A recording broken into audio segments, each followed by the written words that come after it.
How do you think you look? You look, I don't know. man. Do I look good? Your shoes look even oranger on the screen. See, They're, now they're the actually like a microphone salmon is color here. the microphone is blocking the white owl. That's Oh, That's fine. well, the mics have to be at a certain distance for you to catch your voice, though. And Yeah, no, yeah, it's all good. and then I found out if you go too far off to one, well, not even that too far. It's a little bit off. It's just missing. It's all good. Rooted Here, Business and Leadership Podcast. This is the Rooted Here Business and Leadership Podcast. My name is Darren Chetty, your host, and my guest today is Darren Ulmer from Sun Life Financial. Hi, Darren. Good afternoon. Hi. Love your shoes. Thanks. I wore them just for today. I heard Okay. it was an orange set, so I thought I Apparently, wanted to yes. fit right in. Yes, the fashion gods were texting you this morning. And actually, I should say it's White Owl Sun Life Financial, so affiliate.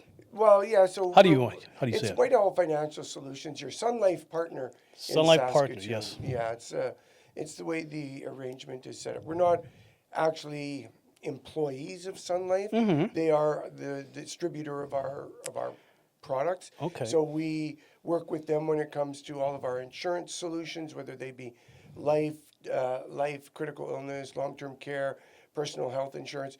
But on the disability side, we deal with different brokers. Okay. And on the Oh. investment side, we deal with everybody.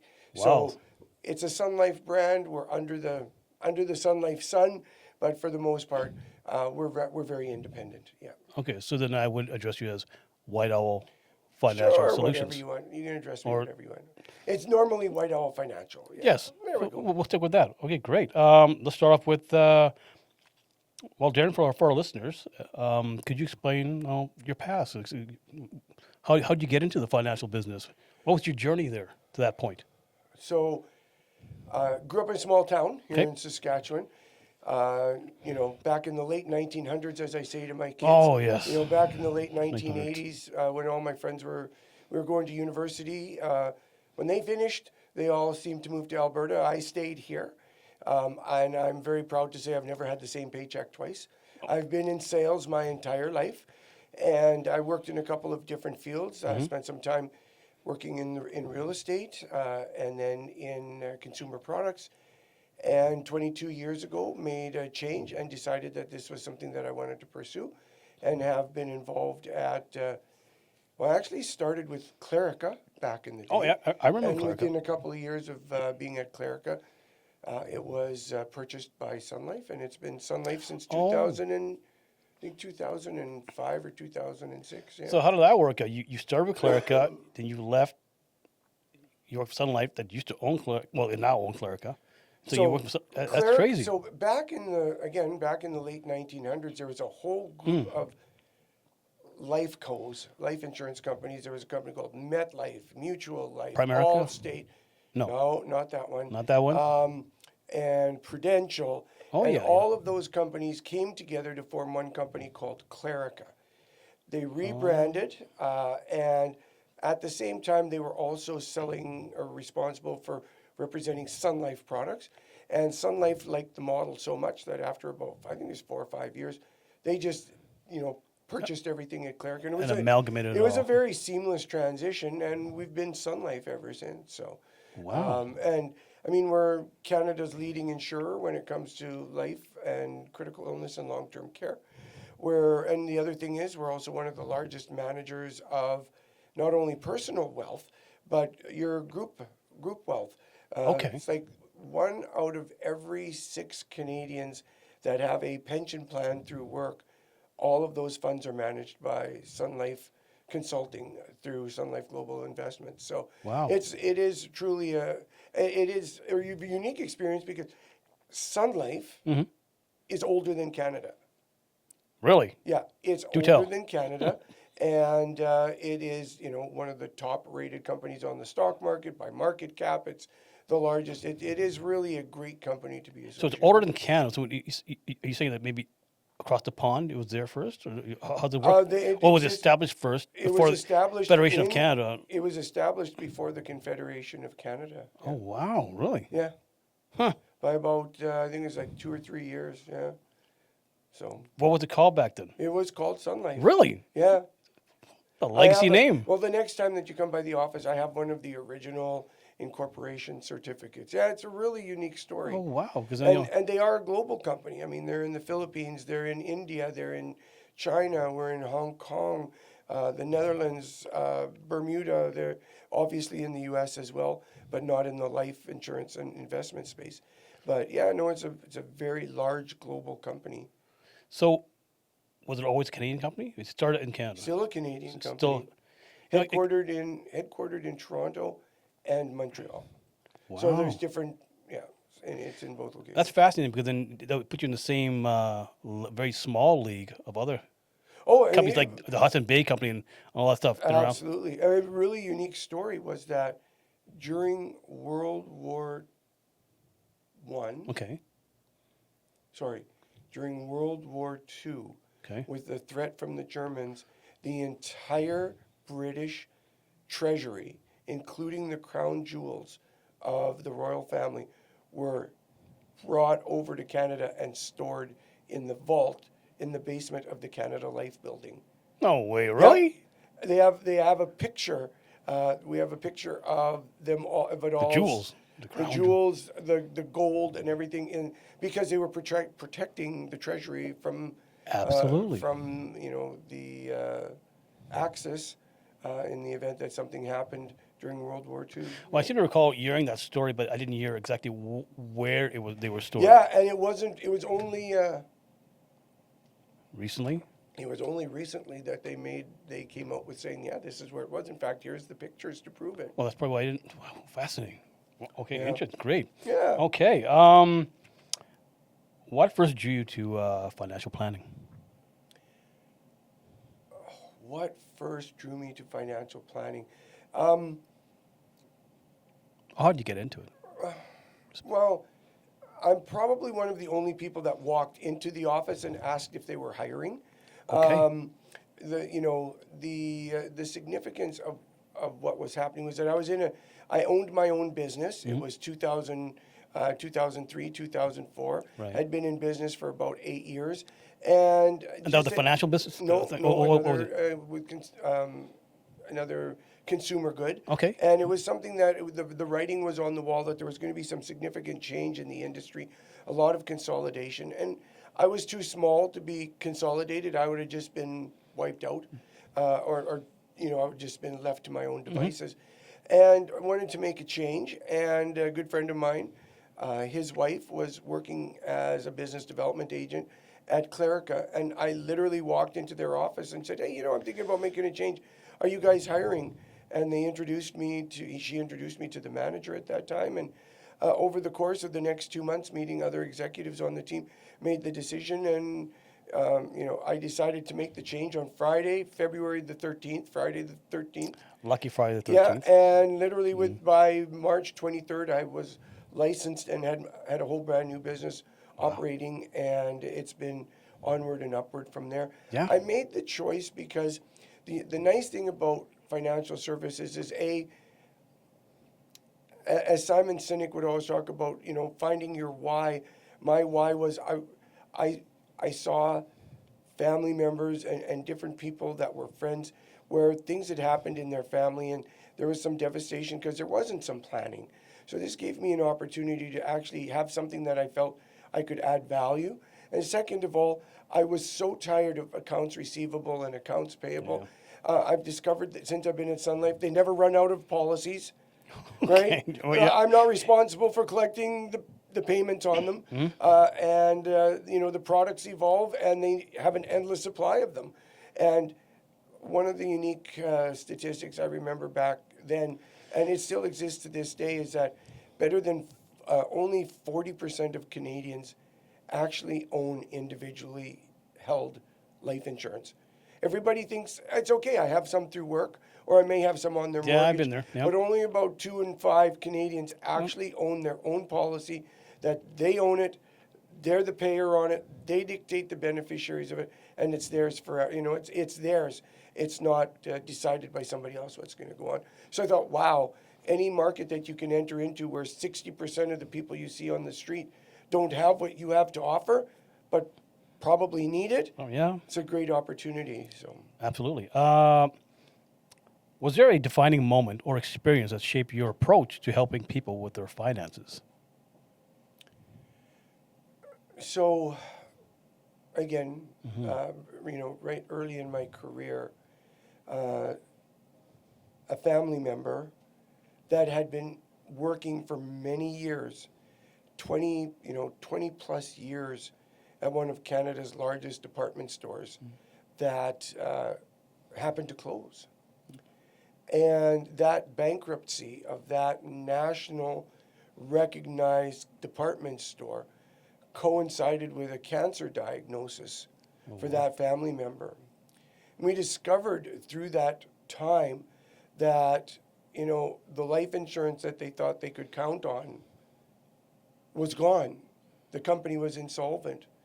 The pension that they had counted on that they thought was going to be there was now 10 cents on the dollar. Wow. So it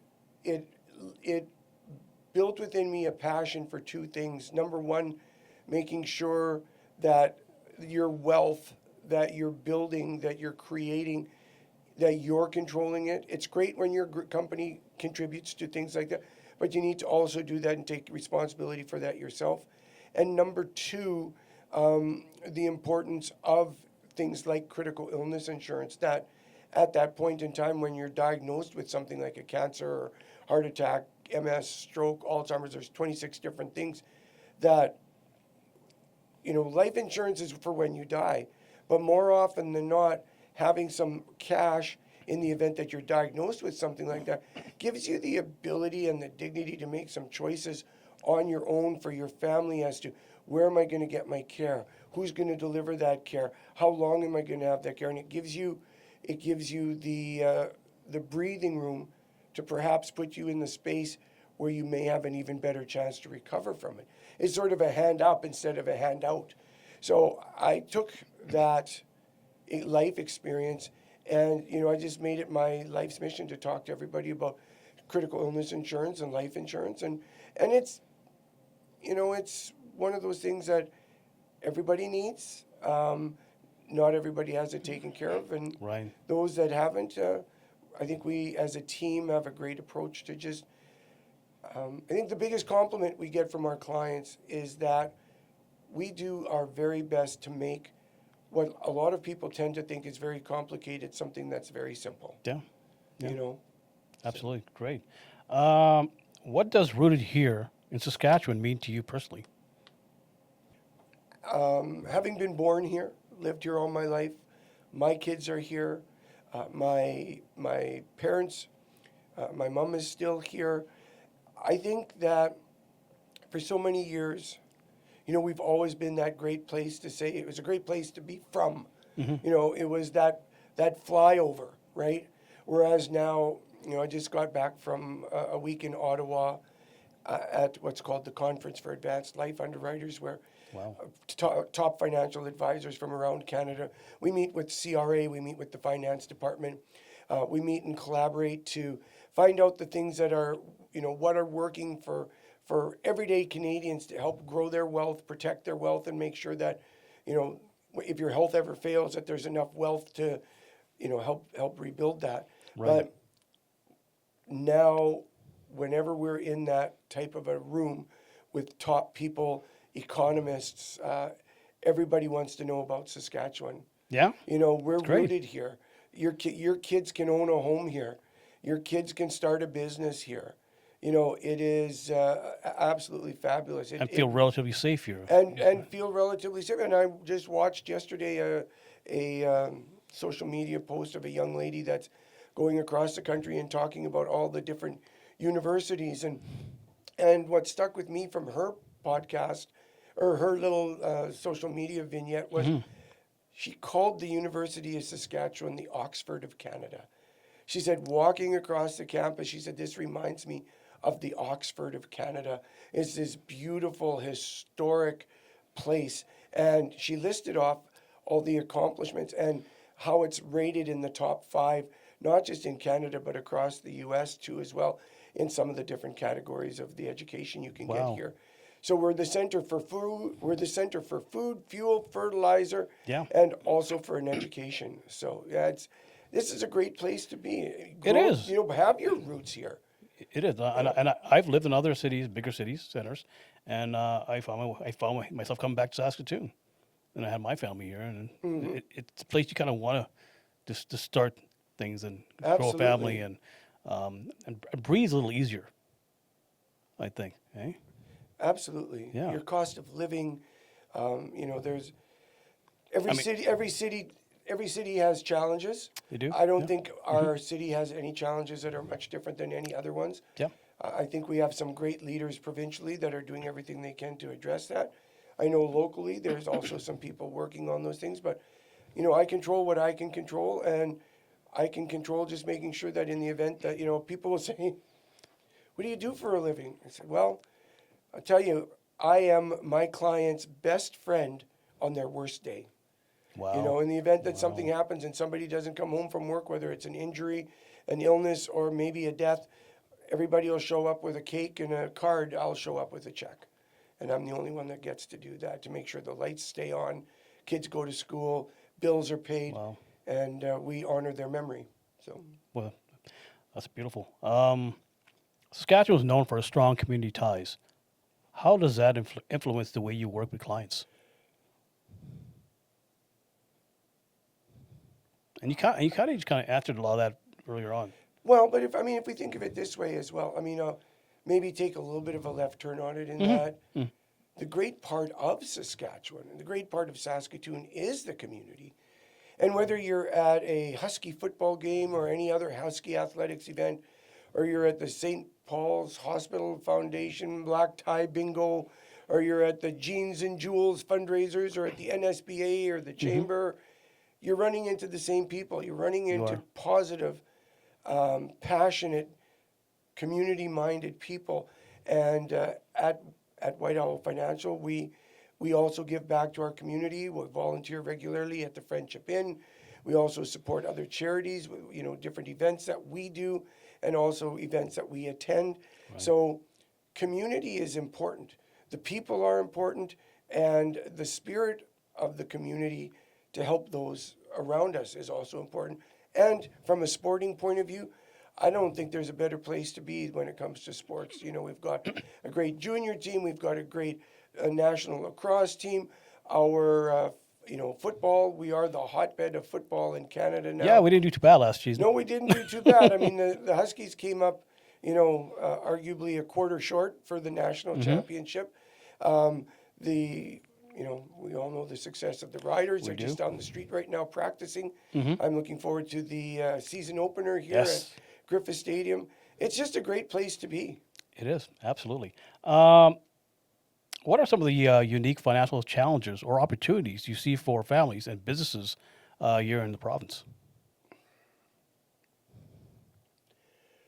Well, a couple of different viewpoints on that. I think anybody who's wanting to start a business, this is a great place to start a business. Not only do we have talent here, but in the event that you need to attract talent, this is a great place for that mid-level manager that's in their, 30s and 40s that we can attract here, because they can actually move here with their family and own a home. And in a lot of instances, not just own a home, maybe even own a cottage. Yeah. So I think that's a great opportunity. I know we hear daily in the news about affordability, and affordability is an issue across the country. It is. But when your rent costs less here, it does leave you a little bit more room for some of the essentials, including things like insurance, whether it be, for your home, for your life, for your car. But I know that here in Saskatchewan, when we factor in things like your home insurance, your auto insurance, your, all of that, your utilities, we are either the lowest or the second lowest bundled cost of what we are arguably, your fixed costs every month, without even taking into account your mortgage. This is one of the most inexpensive places in the country to live. Hence, it's just that much more affordable. So Right. What are the challenges? The challenges, I don't think, are any different now than they were 1,000 years ago. There's this book called The Richest Man in Babylon. Okay. And it's probably in its 100th reprinting. And it talks about the richest man in Babylon. We're talking 2 centuries ago. And the edict from the richest man in Babylon was to pay yourself first and save 10% of your paycheck.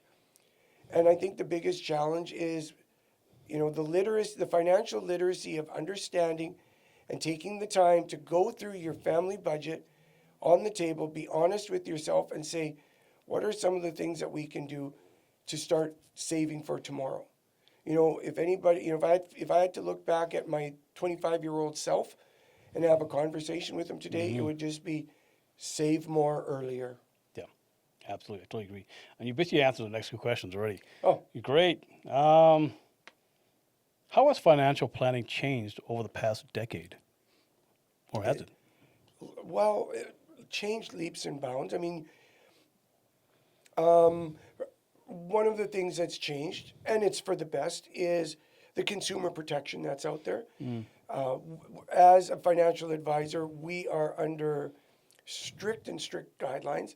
I carry a couple of different designations, one as a certified financial planner, the other as a chartered life underwriter. These are designations that require that I have a minimum of 30 hours of continuing education. So I need to spend at least a week a year, if not more. I tend to spend anywhere from 60 to 80 hours a year in growing our education to make sure that we're meeting all the regulations that are out there to protect the citizens and make sure that we're offering good advice, we're offering advice at a price that's reasonable and being transparent about it. The other thing the change that we're facing now, it's endemic in every business, and that is, what is the place for us as humans in the industry, and what's the value that AI can bring to the space? Okay. And we spent a lot of time in Ottawa last week talking to all the different providers of services in the financial industry and understanding that financial planning and holistic financial planning, where you're talking about not just your wealth, but also your health and how the two work together and how to grow your wealth and protect your health. AI is there as a tool.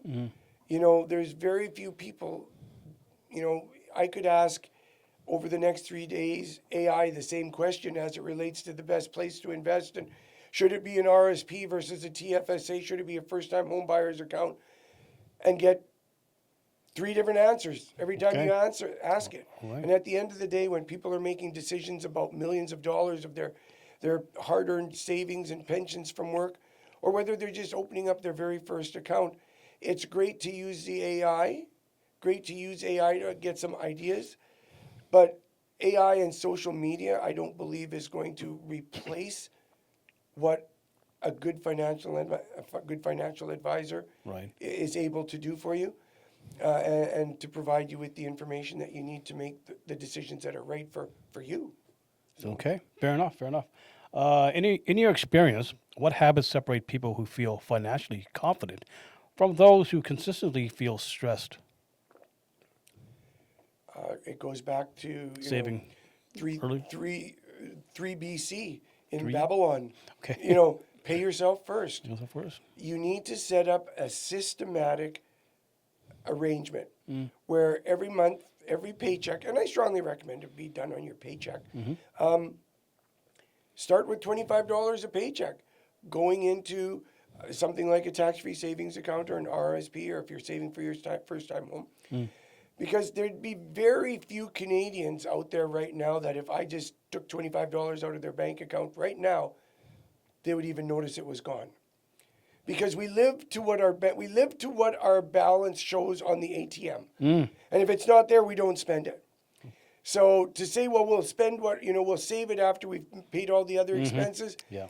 A night out, different things become priorities. So just setting that priority on a monthly basis of putting away $25, $50, $100, $1,000 a month, those that are successful are savers, number one, and number two, arguably number one as well, is to have a written financial plan, have something down, knowing that if I do this, what's it going to look like down the road? Right. So that when times do get tough, and you want to have something you can go back at and look at and go, hey, I'm still on track. Even though it's not a great day today, we're still trending towards what we need for the future. So have a written financial plan and save regularly. Control what you can control, and that's how much you save. Wow, that's great.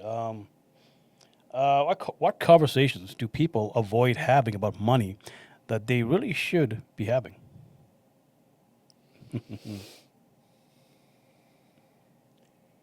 I might have an answer that's a little bit different than what you're expecting. Okay.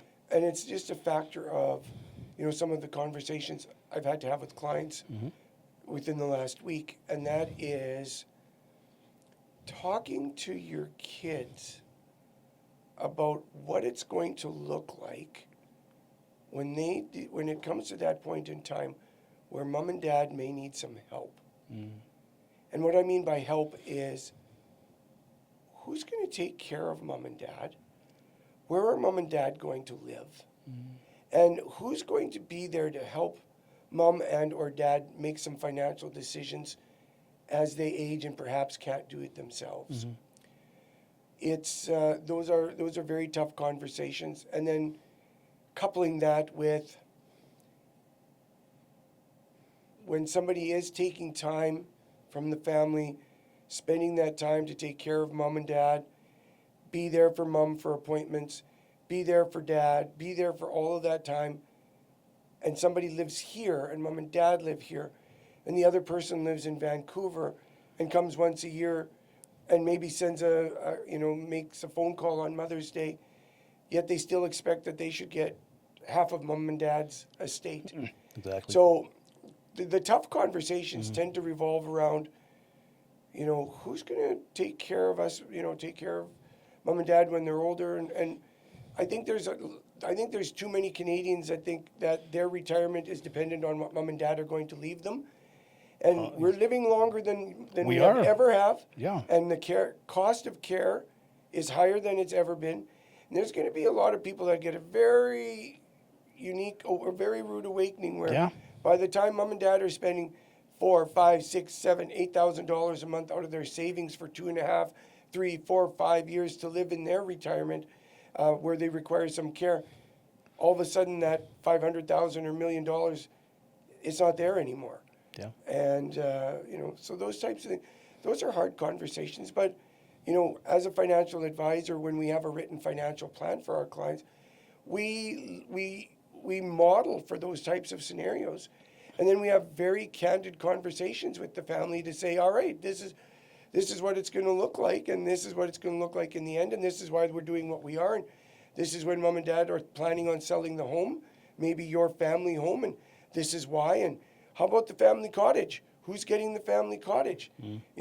Mom and dad aren't leaving it to both of you. They're planning on selling it and giving you the money to buy your own, because one of you is in Calgary and the other one's in Nova Scotia. So have those types of conversations. Wow. They can be very emotional, but a little bit of planning goes a long way. Okay. No, great answer. What advice would you give younger families trying to balance rising costs, saving, and enjoying life at the same time?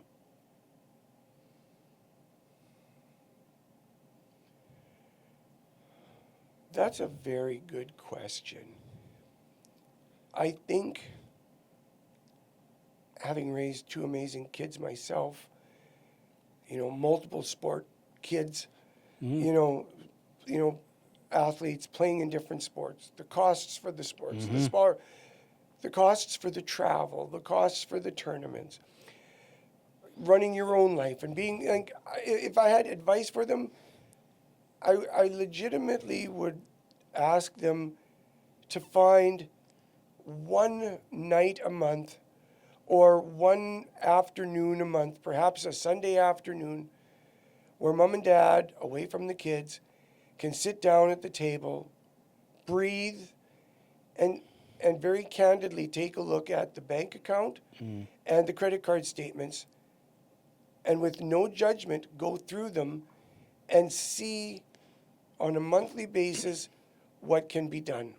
What are things you can only control what you can only control what you know, Right. right? And if you don't know what you're spending money on, to sit down and have a candid conversation about $7 grande latte, frappuccino, double frosted, Every oat day. milk every day Yeah. at $7 each.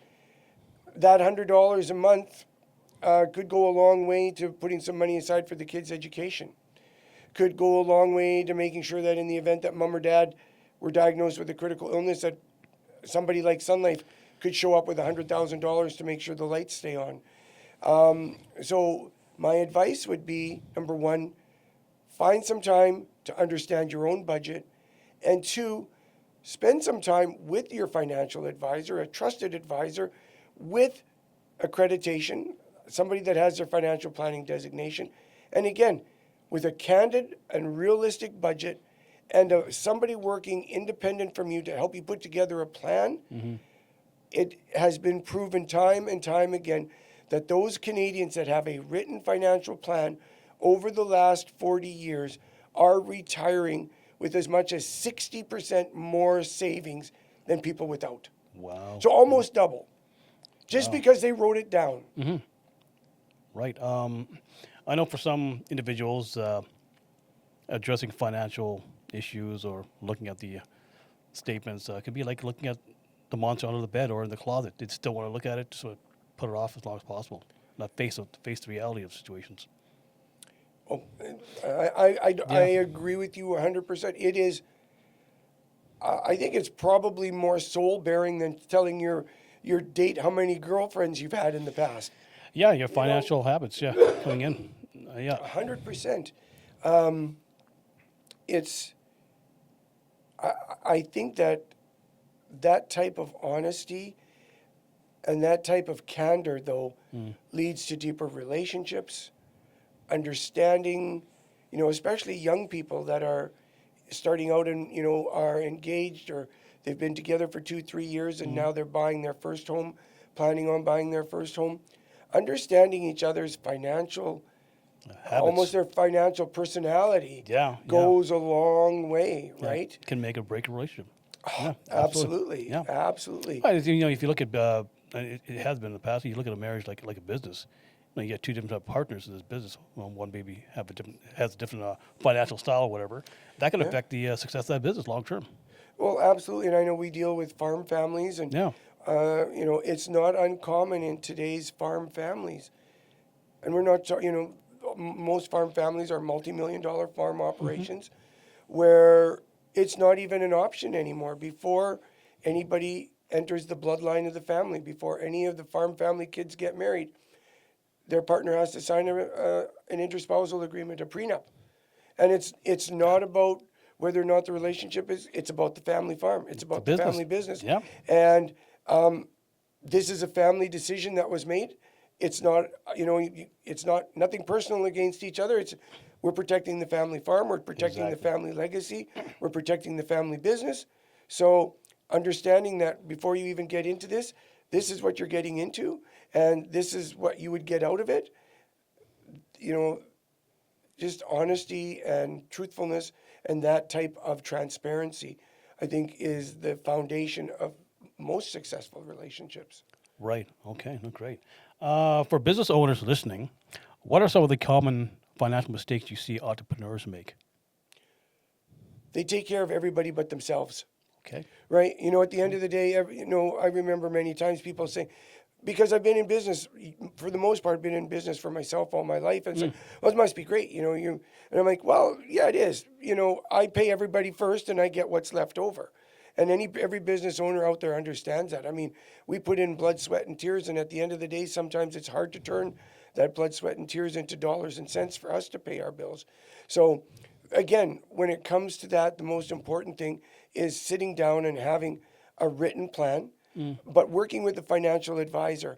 I think the biggest mistake is too many people rely on their accountant and their lawyer without understanding that your accountant is your reporter. Your accountant reports what you did last year.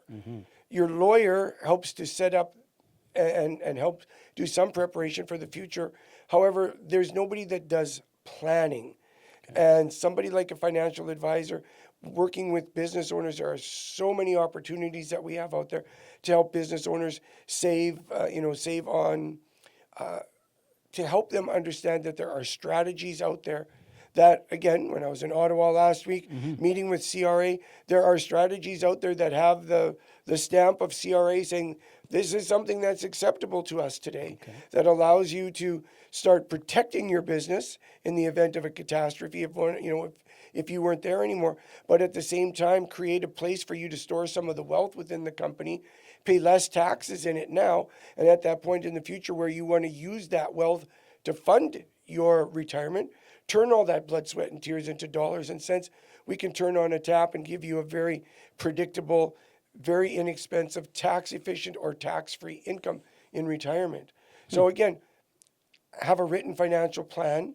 Right. As a financial advisor, as a successful financial advisor, we work very, very closely with your accountant and your lawyer so that when we are putting strategies together, it aligns with your past history that your accountant has reported.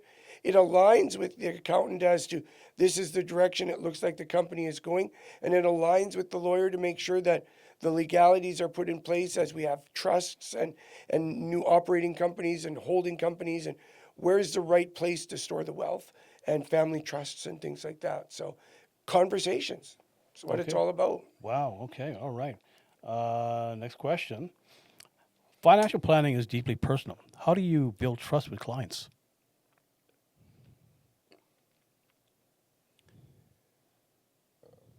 At White Owl Financial, we have a very consistent process that we go through.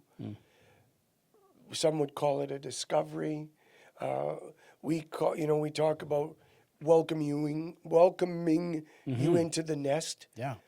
We build trust by ensuring that we understand your circumstance, meeting you where you are at. I believe, we start most of our conversations and help our clients to understand that we are advisors, not convincers. We are here to provide you with solutions. However, it's entirely up to you to decide what's going to work for you. Not, we aren't a fit for everybody. We are what I would consider in most circumstances a rather conservative, small c conservative financial planning operation in that we're not going to sit down and tell you what the greatest story on Bitcoin or Dogecoin.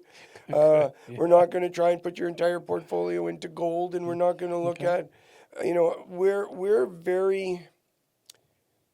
we do our due diligence and our work regularly to ensure that we earn the trust that our clients have, and that when they start to work with us, they have a written financial plan, and that we review it on a regular basis, and that we don't put our clients' money at risk. I will, everything that we do is based on trust. And we're not everybody's cup of tea. However, as quick a story as possible, one of my favorite clients, and I'll call him Don, he passed away on Sunday. Don's been a client for almost 20 years. Came to us, several properties in Lloydminster, house here, investments in several different places. And we were able to consolidate everything for him and his wife. Get a good plan put together. They're in retirement. Everything's going swimmingly. Somebody once said, if you want to make God laugh, tell him your plans. Well, there's a change in Don's plans because at Christmas time, he came down with pneumonia, went into the hospital. And during all of the work of trying to cure the pneumonia, turned out he had inoperable cancer. Wow.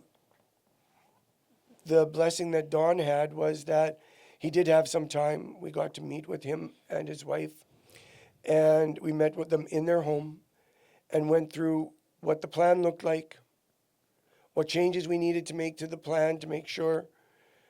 Because Don said, 40 years ago, I said to my wife's mother that I promise to take care of her.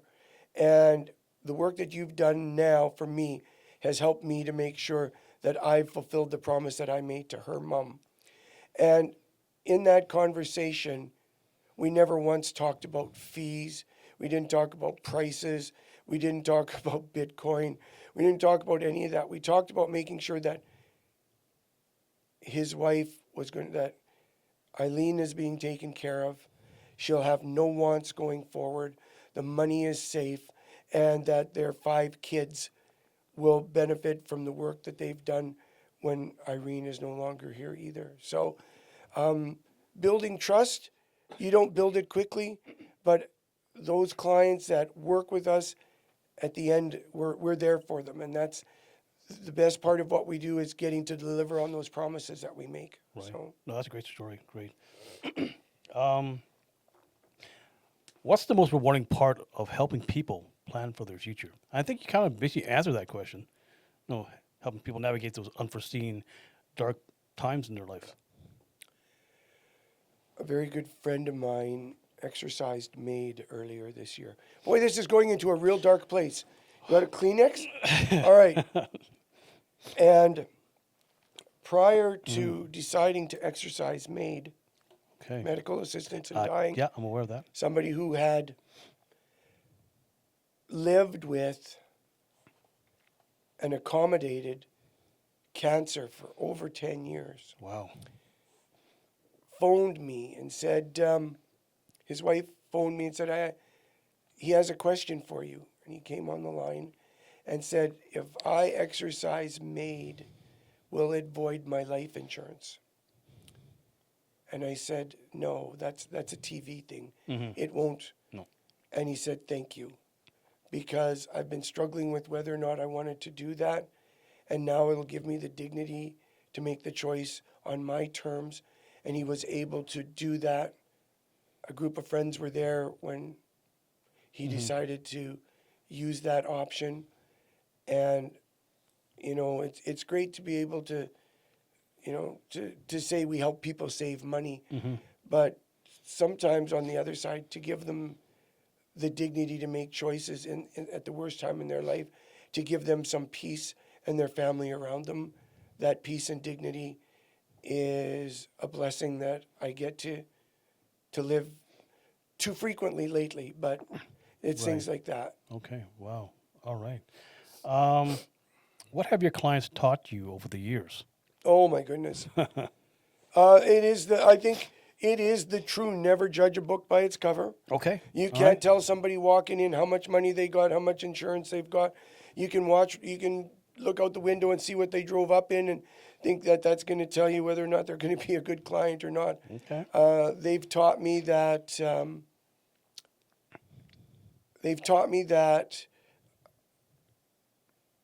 everybody deserves advice.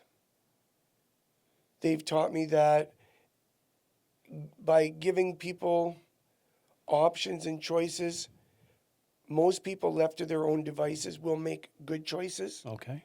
So, and I think one of the most important things is we lead with what do you need? What's the most important thing in your financial world right now? What's keeping you up at night? And that's where we start. Okay. We don't start with, this is the mutual fund you need to be investing in. This is how much money you need to put away in. This is what you should pay for fees, or this is how much life insurance you should have. It all starts with an understanding from the client. And like I said, my clients have taught me that with good information, patience, and giving them solutions that are affordable for their time right now and meeting them where they are, they'll make the choices that they need to do to protect their family. And that's important. How do you maintain balance between work, family, and personal life, Darren? Oh, you don't? You don't. You can try all you might, but no. Yeah, no. Depending, some things will get more attention than other things on certain days and certain weeks. I find. We have a great team around us. There's a team of 11 of us. And I think my team is great at telling me when I need to slow down. My team is great at telling me when I need to go home. Okay. My team is great at reminding me of what's important for today. All right. We use a lot of technology to make sure that we're on time, on track with what we're doing, tasks, using things like AI to be as productive as we can. But the balance comes from family. The balance comes from my kids and my family to make sure that, that things get put on the calendar, family holidays, family time at the lake. I balance personal health with making sure that at least twice a week, meeting with a personal trainer at the gym and it's in the calendar. I'm paying somebody to do this with me. I go. And so to balance your health, and by balancing your health and time with your family, you maintain a good mental balance and the rest seems to fall into place. Is it always in balance? Heck no. No, Heck absolutely. no. But being aware that when it is out of balance, to take a moment and breathe and meet people where they're at and take the time to be present. I think that's the most important time, be present when you are there. What trends or changes do you think will shape the future of financial planning? I think the biggest threat, Okay, threat, all right. the biggest threat right now, the biggest headwind is social media and AI. Because better than 30% of Canadians, when polled right now, are saying that they're getting their financial advice off of the TikTok, Instagram, or from AI. Really? And there is going to be a reckoning in the next 5 years where that pendulum is going to start to swing back. Because as the market's at all-time highs, however, I don't think that that's a bad thing. I don't think there's a crash pending, but there, historically, within the next 5 years, we're going to see some type of a correction in there for a period of time. When you don't have a person to call, when you don't have a written plan, the worst time to sell is Exactly. when the market is down. And people make bad decisions when they don't have a human there to assist them. So the biggest threat, I think, are ourselves. And because we're busy, because the kids are in sports, I'm just going to, I saw something on TikTok. It said I should buy this. So what the heck? I'll put some money in. Oh, I lost it. I should never be in the markets again. So you get paralyzed. Right. Yeah. I think it's just the noise. That's the biggest thing right now in the industry. I think that's the biggest headwind that we face right now. Okay, all right. What excites you most about the future for your business and for Saskatchewan communities? Saskatchewan communities have never better been in a place Yeah. to benefit from what's going on, whether Okay. it be nuclear, whether it be data centers, whether it be All the raw materials being discovered every day, batteries and all that stuff. hydrogen being discovered, critical minerals, Yeah. untapped world quality reserves of potash, all those types of things. That's exciting to me.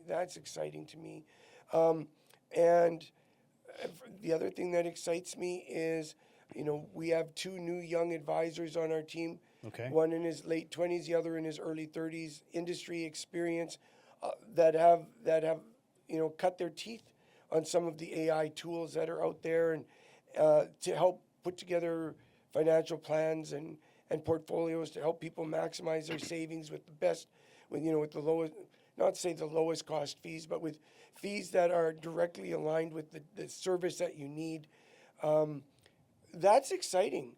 Okay. To be with somebody that's 30 years old that is coming into the industry. Just starting off and yeah. And they want to be out there. They want to help protect their friends. Their friends are buying houses. They need insurance on the mortgages and helping seeing them building their business. That's exciting. Just being around this city in the summertime is just exciting. With we're in festival season already. Oh, I just talked to recently Executive Director Shannon from the Saskatchewan Jazz Festival. Yeah, that's gonna be wrapping up soon too, and she's excited about that. Yeah. Yeah, All these changes. there's so much on the riverbank. There's so much just going on in the city. And if you can't find something to do, just drive downtown, get out and go down to the riverbank and walk. There's something going on the Broadway area. There's just this palpable buzz of excitement around Saskatoon, and I'm just glad to be here. Okay. Last question before we do a rapid fire round, which is the final section of the podcast. If listeners were to take away one piece of financial wisdom from today's conversation, what would you want it to be? Have a written financial plan. There you go. Okay. He knew it. There you go. The basic. You don't build a house without plans. There You go. don't run the defense on a basketball team Yep. without having a scheme. There you right? go. Like you don't. You need a Everything strategy, starts a with plan. having something thoughtfully written down. The rest is just execution. That's all. There you go. All right. Okay. The rapid fire questions round. 13. No. You win. Lucky 13. First question: coffee or tea? Neither. Water. Water. When you those high concentrated vegetable juices for you. Lots of greens. My latest one is flavored coconut water. I like coconut water. It's good. Yeah. It's good. Yeah, coconut water. Yeah. I find it way more refreshing. It I don't is. like. Yeah. Yeah. That's my latest Yeah. latest thing. Yeah. Early bird or night owl? Early bird. I would have thought you were a night owl. No, no. I'm joking. I spent a lot of my early career Shift work. working in the hospitality industry Yeah, till yeah. 2, 3 in the morning. Yeah.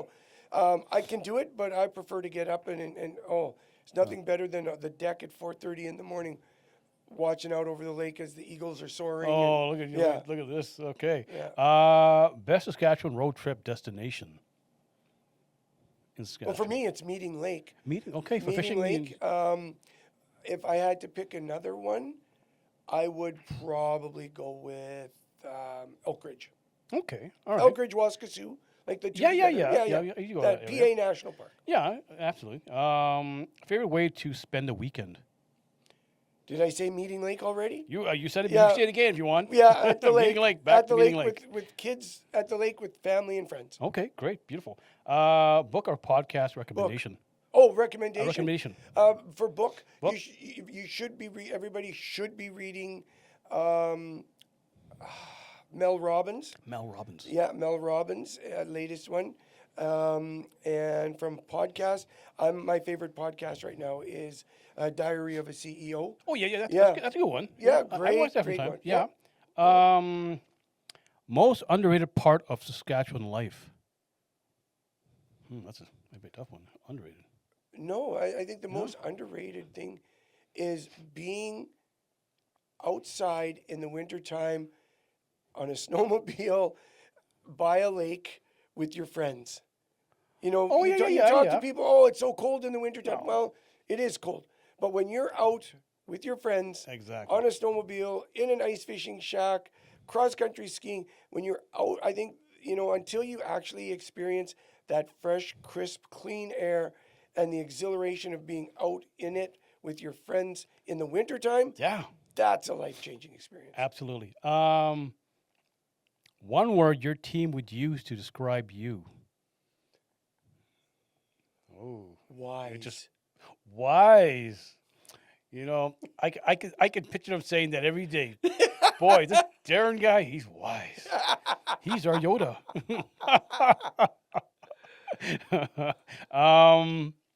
Biggest lesson money has taught you.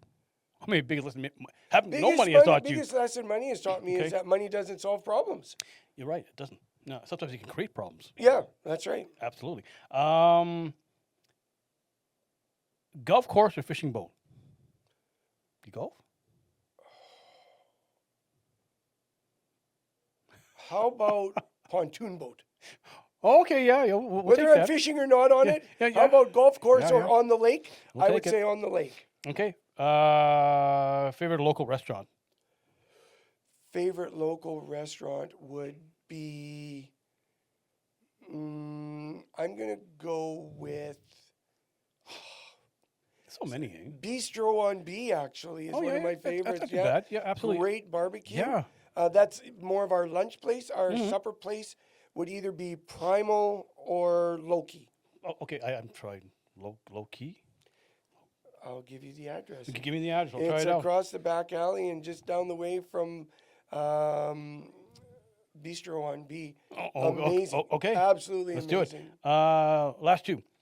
What does success mean to you?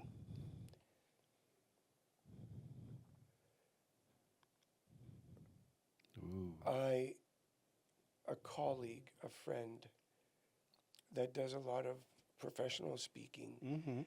And he talks about how in the Muslim faith that they talk about dying 2 deaths. And the first death is when you take your last breath, and your second breath is the last time anybody ever mentions your name. So success to me means that I never die my second death. Wow, that's deep. Deep. Need I say it wise? Whew. Okay. All right. You got me thinking now. Last one. I don't. How do you follow up with that question? Last song you listened to? The last song I listened to was. It was actually on the way over here because it just happened to be on the. Okay. It's on my playlist, All right. and it was. Waylon Jennings, Mamas Don't Let Your Babies Grow Up to Be Cowboys. Oh, that's a classic That's just country. a classic. No, I grew up Hey, with my parents it were was into Waylon Mother's Jennings. Day. I was Classic. washing Jennifer's car, polishing it, and I had I had my old playlist playing in the garage. Man. So I turned the truck on, and when I went to my playlist, it was still playing. So I like some of the old stuff. Hey, I grew up with the old stuff too. Parents were totally into the old stuff. Darren, it was a pleasure. Thank you for coming out to the Rooted Here podcast. Absolutely. Thank you so much. Absolutely, and we have to have you again on here. Anytime. Yeah, we'll have to maybe later, maybe after summer. Absolutely. Give some time to go fishing and Meeting Lake there and on your pontoon and all that stuff. Having a good time. Okay. You bet. All right, thank you. Thank you. Rooted Here, Business and Leadership Podcast.